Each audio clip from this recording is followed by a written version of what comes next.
ایک سرسبز گاؤں کے کنارے ایک کسان رہتا تھا جس کا نام رحیم بخش تھا۔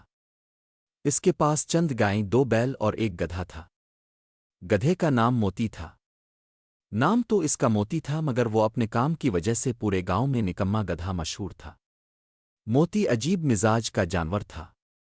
جب بھی کسان موتی پر بوجھ لادنے کا ارادہ کرتا وہ بہانے بناتا، کبھی زمین پر بیٹھ جاتا اور کبھی اتنی آہستہ چلتا کہ لوگ ہنسنے لگتے۔ گاؤں کے بچے بھی اسے دیکھ کر کہتے، دیکھو نکمنا گدھا جا رہا ہے۔ موتی کو یہ بات بری تو لگتی مگر وہ اپنی عادت نہیں بدلتا تھا۔ وہ سوچتا تھا، آخر اتنی محنت کیوں کی جائے، آرام سے زندگی گزارو۔ رحیم بخش اکثر اسے سمجھاتا، دیکھو موتی، ہر جانور کو کسی نہ کسی کام کے لیے پیدا کیا گیا ہے۔ محنت کرنے والا ہمیشہ عزت پاتا ہے اور سستی کرنے والا سب کی نظروں میں گر جاتا ہے۔ مگر موتی ایک کان سے سنتا اور دوسرے کان سے نکال دیتا۔ گاؤں کے قریب ہر سال ایک بڑا میلہ لگتا تھا۔ اس میلے میں دور دور کے لوگ آتے، کھیل تماشے ہوتے، جانوروں کی نمائش ہوتی اور دوڑ کے مقابلے بھی منعقد کیے جاتے۔ اس سال اعلان ہوا کہ میلے میں جانوروں کی ایک خاص دوڑ ہوگی جس میں گھوڑے، اونٹ، بیل اور گدھے بھی حصہ لے سکیں گے۔ جیتنے والے کو خوبصورت چاندی کی گھنٹی اور اناج کے کئی تھیلے انعام میں ملنے تھے۔ گاؤں کے سب لوگ بہت خوش ہوئے۔ رحیم بخش نے سوچا کہ اگر اس کا گدھا بھی دوڑ میں حصہ لے لے تو شاید اس کی قسمت بدل جائے۔ ایک شام کسان موتی کے پاس آیا اور کہا، موتی، اس سال تم میلے کی دوڑ میں حصہ لوگے۔ یہ سن کر موتی زور زور سے ہنسنے لگا۔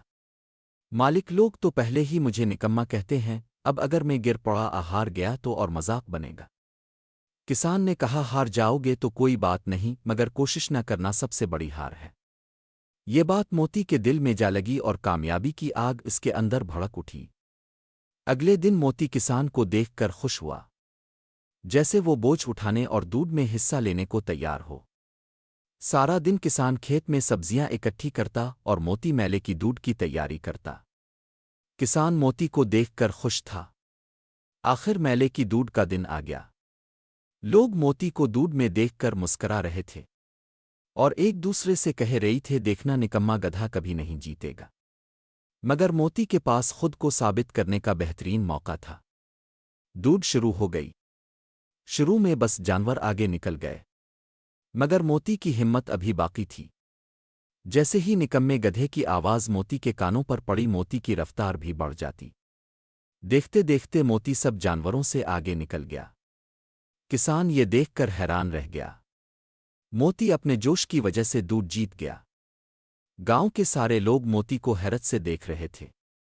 کسان بہت خوش ہوا جب موتی کے گلے میں چاندی کی گھنٹی ڈالی گئی۔ اس طرح موتی کی ہمت نے اسے گاؤں میں عزت دلائی۔